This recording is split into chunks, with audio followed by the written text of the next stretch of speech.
most awaited model variant of Jetour.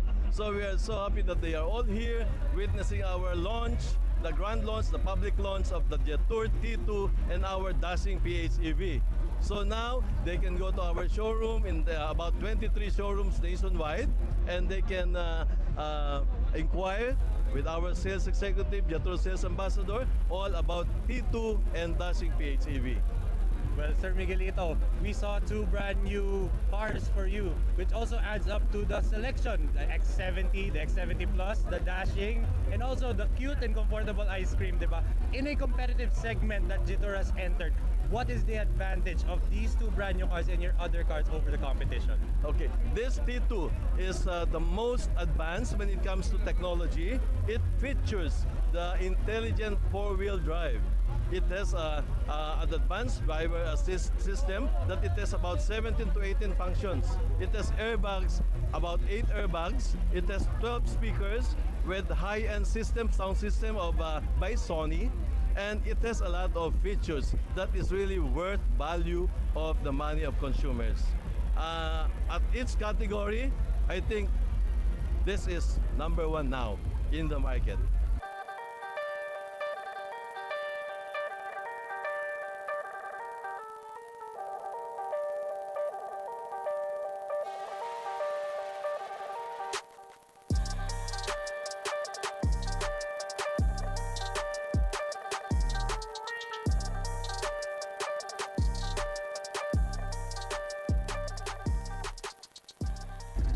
Number one now in the market, and you're just 1 year into the Philippines, right? In sales in the Philippines, just like our league, SINAG Liga Asya. There's a lot of similarities between the Jetour Auto Philippines and SINAG Liga Asya. Are those similarities visual, and that's why you also partnered with us as our official sponsor?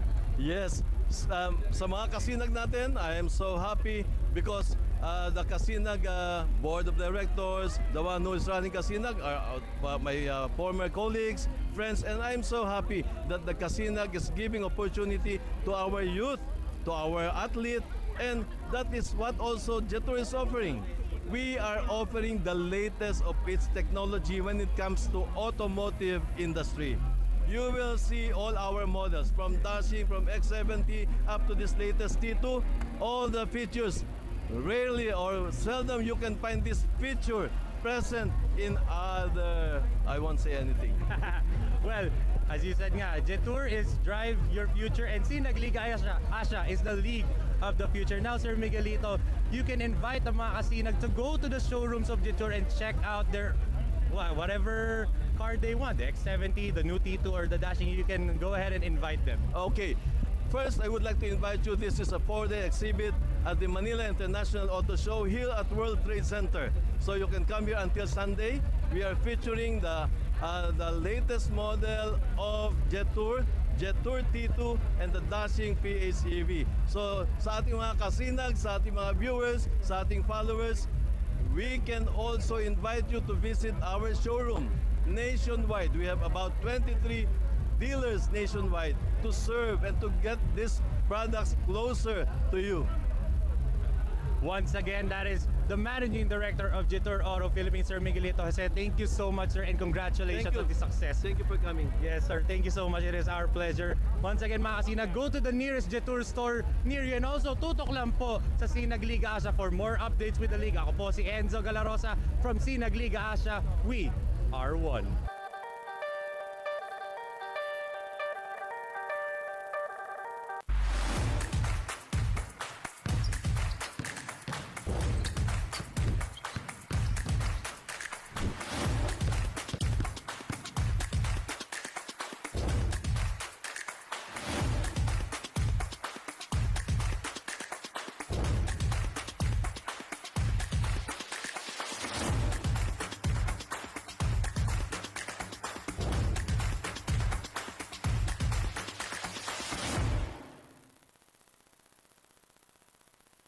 J Project Clothing Shop, Premium Fabric.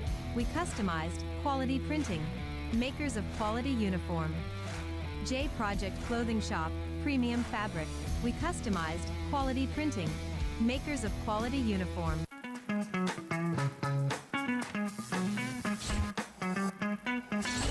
Sobrang bilis ba?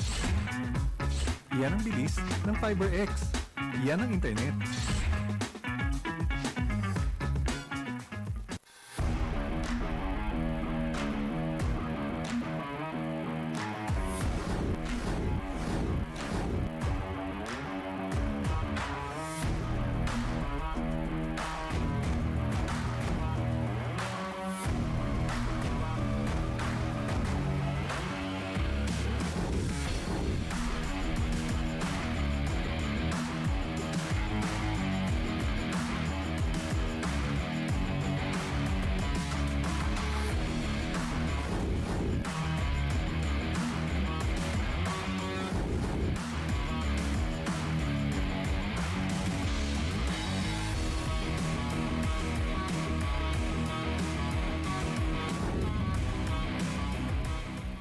Sa unang subo hanggang huli, parang kisa aking pisngi.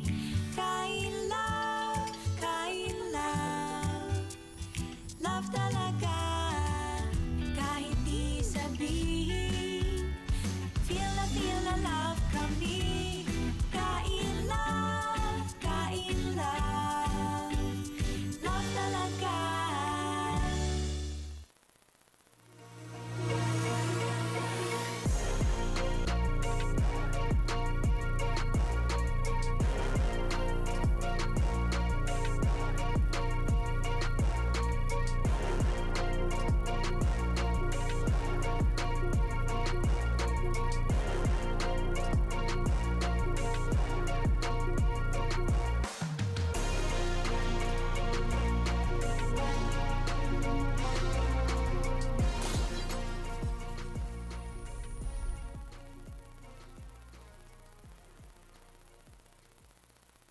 J Project Clothing Shop has been a sublimation company for a long time. We have evolved by proving quality and top-notch products for our customers. The design jerseys are carefully examined and printed in a quality machine that produces a fast printing, the biggest machine in the printing industry.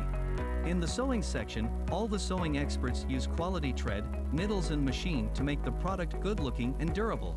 We customize clothing and sportswear in full sublimation. What are you waiting? Visit us now.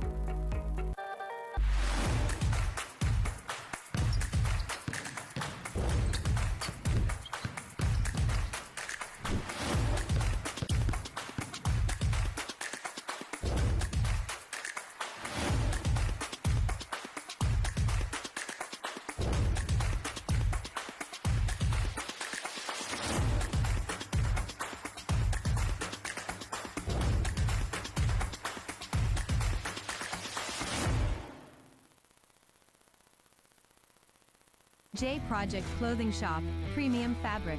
We customized, quality printing. Makers of quality uniform. J Project Clothing Shop, Premium Fabric. We customized, quality printing. Makers of quality uniform.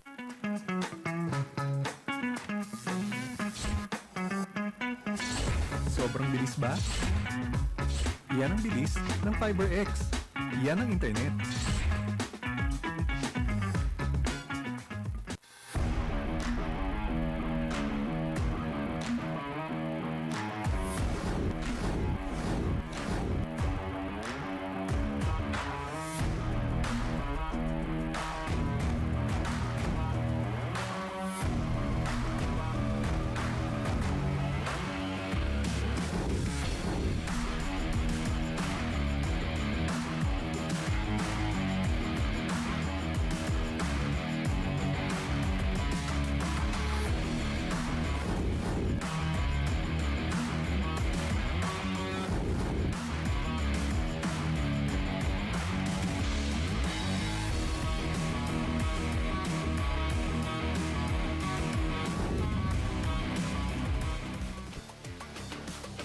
Welcome back mga kasinag. Kayo ay nakatutok pa din sa ating SINAG Liga Asya Junior Philippines. And beside me is Assistant Coach Jonathan Kumilang.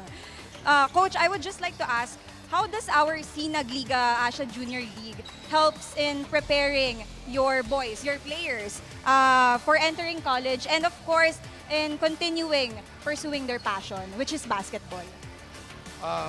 First of all, thank you sa SINAG Liga Asya for giving them an opportunity to showcase their talent. But usually kasi, if it's league, usually ang natitrain sa kanila dyan is first is yung social skill and preparedness for their college life. So pag sinabi natin college life, when they join a competition, usually they're being trained to be responsible. Pag social skills naman po, of course, when you belong to a team, at first, of course, you do not know everybody. That's the time you learn to mingle with other people and even with the fans of the teams. Thank you very much for that, Coach. Coach, would you like to greet all your supporters, fans, and of course, your family and friends? Thank you po for the opportunity. First is, of course, thank you for the support of the Parañaque folks. LASPIñas, of course, Bostoni, and the sponsors of the team. Thank you, of course, Coach Cesar. And pwede ko po ba i-shoutout ang aking anak, si Viljon Anthony Kumilang at saka si Gabriel Jewel Kumilang. That's all. Thank you. Maraming salamat, Coach. Back to you, Pen and More. Thank you so much, Court, and of course, thank you so much to Assistant Coach Jonathan Kumilang of the Parañaque Pelicans. At the end of the first half, 48-43 is our score in favor of Pampanga for their theme park. Kayo pa rin po. Penelope Wilhelmina still joined by more Prince Alaw. Yeah, and sobrang solid nung game natin ngayon. We have a battle of Garcia to Garcia. Lahat sila dalawa talagang they're battling over this win. So, kaya-kaya nila yan. Ito yung halftime stats natin, open. And of course, tingnan natin dito itong ating halftime statistic. Look at that first, of course. What a shot coming from Garcia. Christopher Garcia of the Parañaque Pelicans now 4 out of from the three-point line. And look at that, Andre Dungo. Look at that fast break coming from the Pelicans. Another one here, Vince Reyes, an easy layup for the Adamson Baby Falcons. And look at that, another one for the Pelicans. Grabe, no? Talagang naka-keep up na itong Parañaque Pelicans. But look at here, Justin Garcia with the left hand once again. That's why they are up now by 5, 48-43. But let's take a look on our halftime statistics. The Parañaque Pelicans, 15 out of 36, 41% for Pampanga Delta, 22 out of 39, 56%. No, talaga lamang ang shooting dito ng Pampanga Delta. But look at here, the rebounds, mas lamang dito. Ang Pampanga Delta with 25 and points in the paint. Still in favor of the Delta with 38 and bench points. Of course, nung humugot dito, itong si Coach Tony Owanes rather. 34 points ang na-produce dito ng kanyang bench compared on the 12 bench points of the Pampanga Delta. And our leading scorers of the halftime for Parañaque Pelicans. Chris Garcia with 23 now. JC Espinosa with 7. Kenji Gonzalez with 6. Xavier Morales with 5. And for the side of Pampanga Delta, Justin Garcia with 19. VJ Pre with 6. Elijah Yusi with 5. And Joseph Pangilinan with 5. Look at that. Now, Justin Garcia, looking here at the stat sheets. Now, a double-double performance.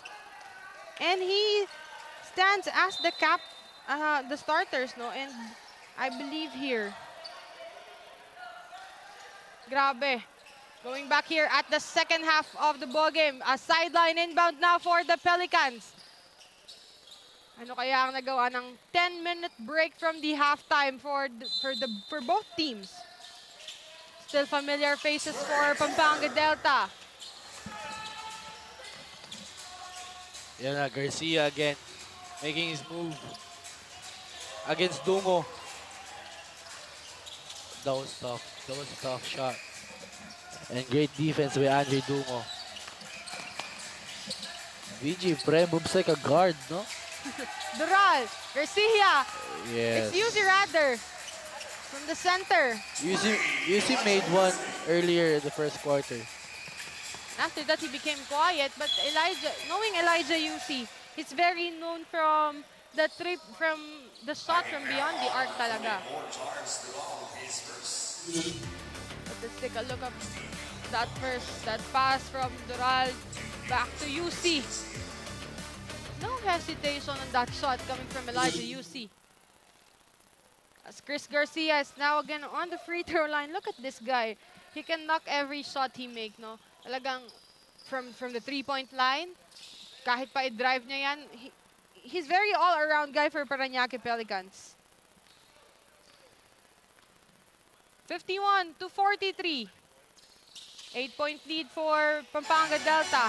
Now 51-44, just a 7-point lead now.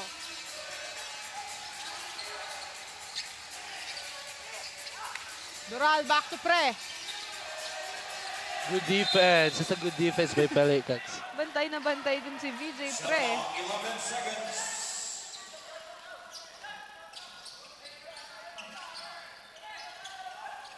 Mahigpit na yung depensang pinapakita dito ng Pelicans, no? Yeah, I think siguro yun yung pinag-usapan nila ng second half na we're only gonna win this game if we play defense. Miscommunication for the side of Pampanga Delta. But the ball goes back on them. Look at that connection from Adamson to National University. Parang hindi sila naglaban ng UAP ah. Pero may bawi naman dito yung Pelicans on the other end. Sabi ko nga sa'yo, magaling talaga yan si Allen Vergara. Another one. Another connection. UAP Junior connection from Justin Garcia to Elijah UC.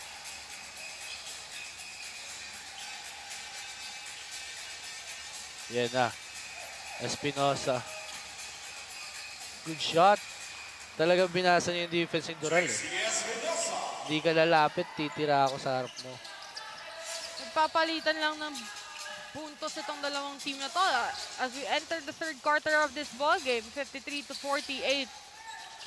Nice pass. VJ Pre. Good defense by Gonzalez pero may kasama pang foul pala.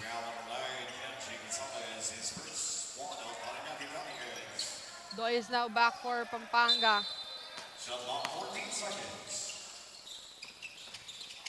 He must be really careful on defending as 3-point shot. Ngayon ko lang nakita ng 3-point attempt tong si Doy ah. Nanahimik eh. But you know, you mentioned earlier na galing siya ng injury. Baka nga din talagang nag-a-adjust pa ulit yung katawan niya from the injury. I believe din ba yung injury niya sa Delta Cup? Oo. Na-injured siya nung Delta Cup, di ba? Nung laglagan nila against Bayong Mexico. Hamstring yun? I believe so. 56. UC versus Garcia. Magandang matchup yun ah. 48. That's tough. That's a tough You move. were guarded by VJ Pre and Justin Garcia, but you were still able to knock that shot. VJ Pre back to Dungo. Dungo will fly. Ganda. Yung buwelo pa lang niya. Good pass. Another underneath shot from the Pelicans. 58-52. Kanina binati ako niya nung halftime. Hindi ko lang maalala saan ko nakalaban. Doy. Nadula si Doy. Screen by VJ Pre. Hindi na kailangan, sabi ni Garcia. Oh, turnover. And a But steal Doy was again by Doy. there. Lilipad na yan. Belong-belo. Gusto pa umaga ulit, ha? 60-50. Still in favor of Pampanga Delta. 6 minutes and 37 seconds. Oh, libreng-libre. Yun lang. VJ Pre. Alam mo, itong Pampanga Delta, compared on their first half game, mas mabilis yung pacing nila dito. Yeah. Siguro yun nga yung pinag-usapan nila nung halftime din na we need more energy to win this game. Talagang sinabayan na nila yung fast pace na itong Parañaque Pelicans. Nice shot coming from Justin Garcia. May kasama pong foul yun. Espinosa should have known better. Garcia is a lefty and you should know his tendencies. Ayun o. Nasa kanan. Akala niya kanan eh. Kaliwa yan eh. That is signature Diba? move actually. Yung mga jumper niyang ganun. Kailangan natin alam yung tendencies ng kalaban natin.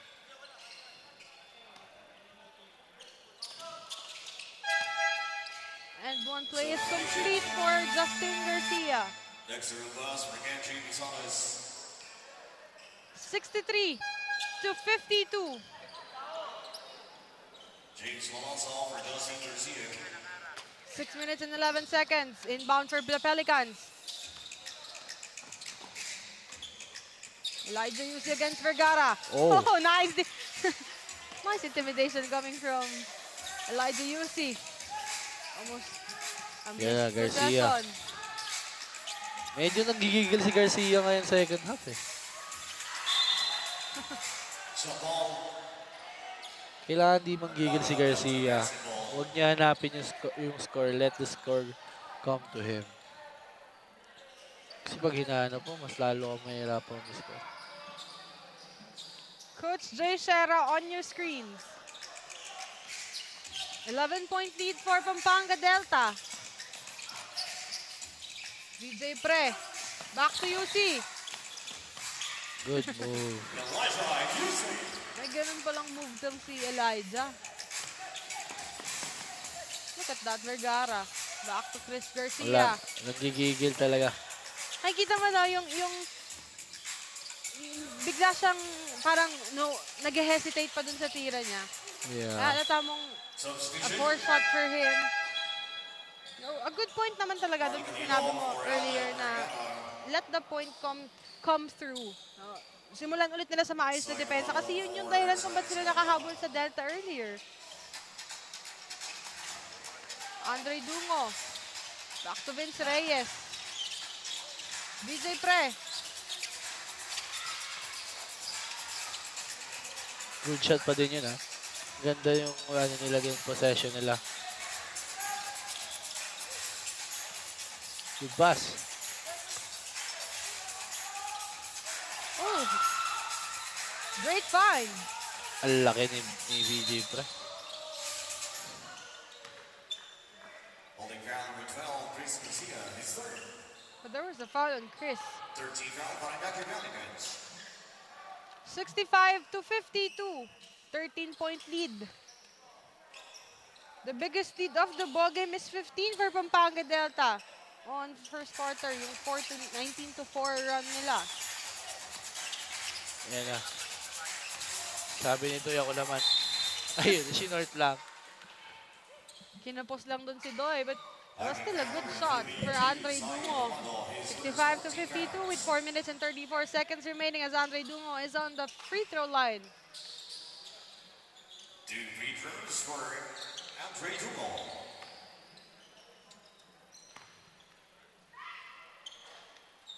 First one is good for Doy.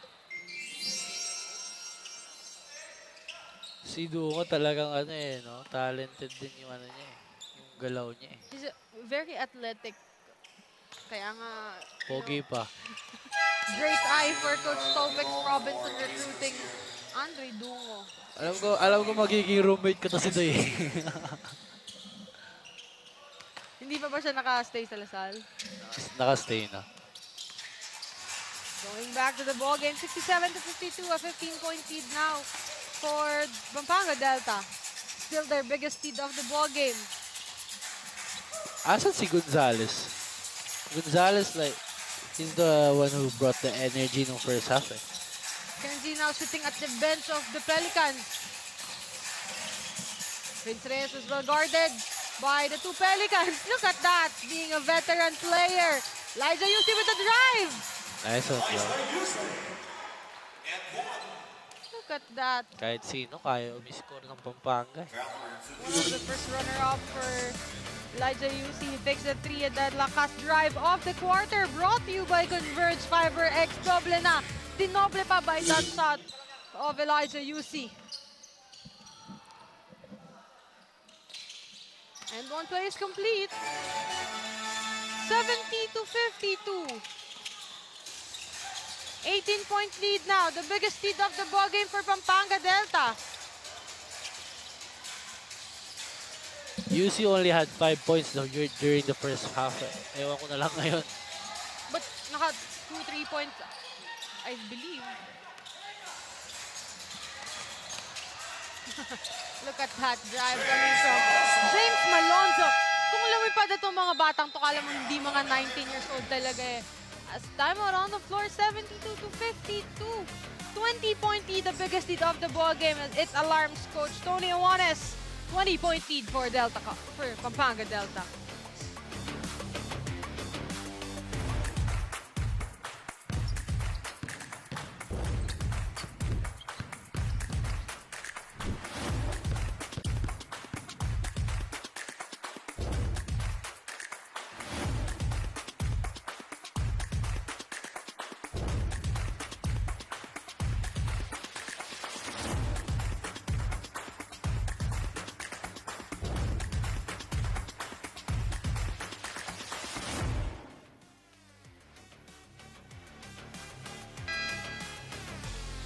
Of course, SINAG Liga ASYA is sponsored by J Project Clothing Shop, makers of quality uniform. Going back here, of course, SOUTHMALL LASPIñas is still a major sponsor of SINAG Liga ASYA. We are here at Sunsport, one of the biggest sponsors of SINAG Liga ASYA. Our official ball for SINAG Liga ASYA is Sunsport. Going back at the remaining 3 minutes and 35 seconds of our ball game. Kinilig ako, kinindatan ako ni Yusi. Oh, Espinosa. Were you able to play with Eliza ba during the Gilas? Lahat yan.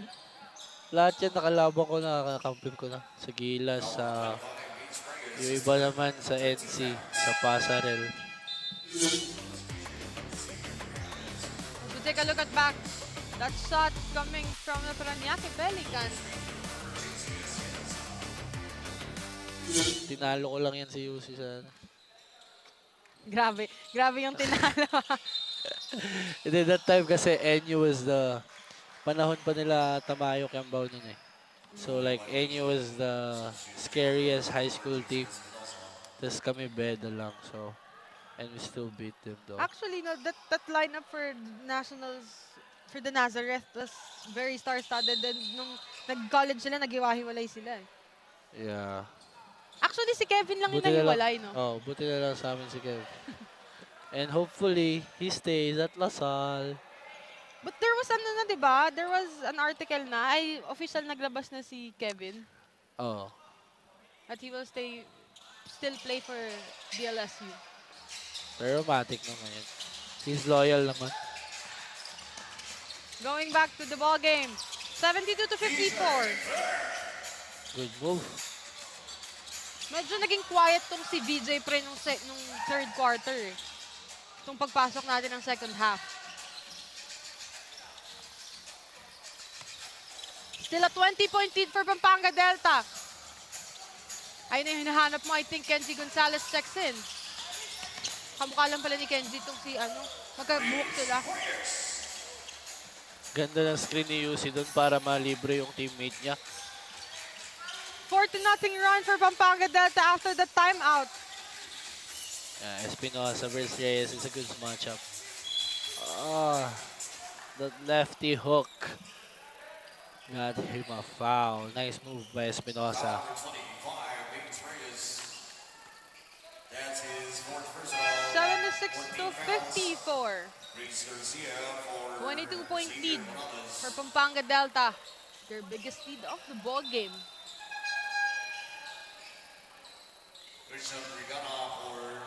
As Espinosa on the free throw line, a substitution for Pampanga Delta.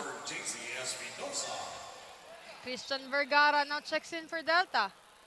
Elijah Yusi back on the floor.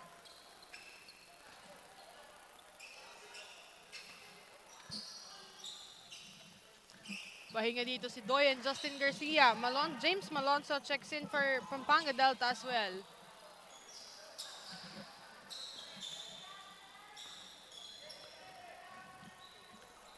Espinosa still on the free throw line.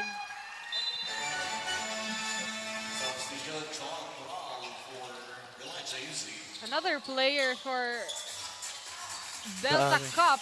Daming player ng Delta na mga tawag dito, mga player talaga ng school.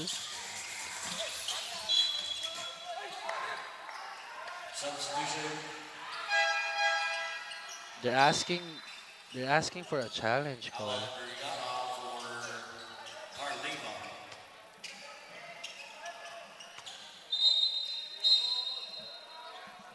Challenge now. They're gonna challenge it. Okay.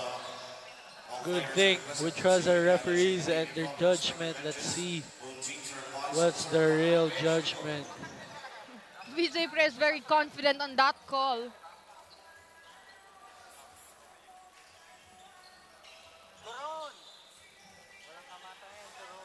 As we can see on your screens, the Pampanga Delta is taking time to secure their place habang ginagawa ng ating mga referees ang replay.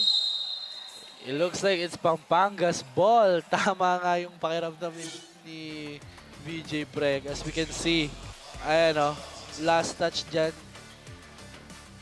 Yung big man ng kalaban.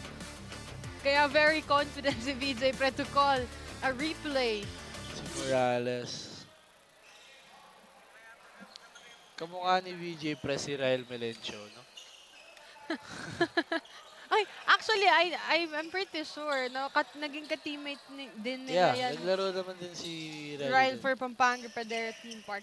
And I know that your teammate, one of your teammates in Lasal, Ethan Alian. Yeah. I think he's still in the lineup for Pampanga Delta. Oh! That guy just checks in and he already flew. 78 to 55, 23-point lead now for Pampanga Delta, the biggest lead of the ball game. Yeah, they always give it to Espinosa, their main guy. Good D by Moral. But you know, for Parañaque Pelicans, you can't just iasa lang yung ball game no, for just one guy. Because as a lot of coaches said, as we take a look back here, Chog Moral just checks in. And they already fly for Pampanga Delta. Pangilinan. Oh. Pangilinan was a bit hurrying for that, but there's another steal. Good pass.